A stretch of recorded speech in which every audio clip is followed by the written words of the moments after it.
புதுக்கோட்டை மாவட்டம் விராலிமலையில் ஸ்ரீ மை கண்ணுடையாள் கோவில் திருவிழாவை முன்னிட்டு நடைபெற்ற ஜல்லிக்கட்டு போட்டியில் 700 காளைகள் மற்றும் 300 மாடுபிடி வீரர்கள் கலந்து கொண்டனர். முழுமையான விவரங்களோடு எமது செய்தியாளர் ரமேஷ் இணைப்பில் இருக்கிறார். ரமேஷ், ஜல்லிக்கட்டு போட்டி நடைபெற்று வரும் நிலையில் அங்கு செய்யப்பட்டுள்ள பாதுகாப்பு ஏற்பாடுகள் என்ன? புதுக்கோட்டை மாவட்டம் விராலிமலை ஸ்ரீ அருள்மிகு ஐயப்பன் ஆலய பூத்திருவிழாவை முன்னிட்டு ஜல்லிக்கட்டு விழாவானது இன்று தொடங்கப்பட்டது. காலை 9 மணி அளவில் அரசு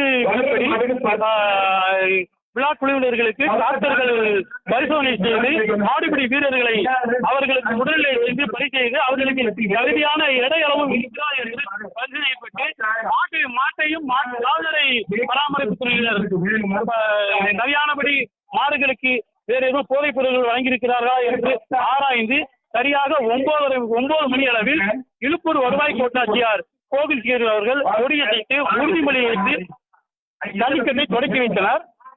தற்சமயம் 91 மாடுகள் அவுத்து விடப்பட்டுள்ளன. 7 பேர்கள் காயமடைந்திருக்கிறார்கள். அதில் ஒருவர் புதுக்கோட்டை மருத்துவக் கல்லூரிக்கு பண்ணி அனுப்பப்பட்டுள்ளது. தற்சமயம் தொடர்ந்து ஜல்லிக்கட்டானது நடைபெற்றுக் கொண்டிருக்கிறது.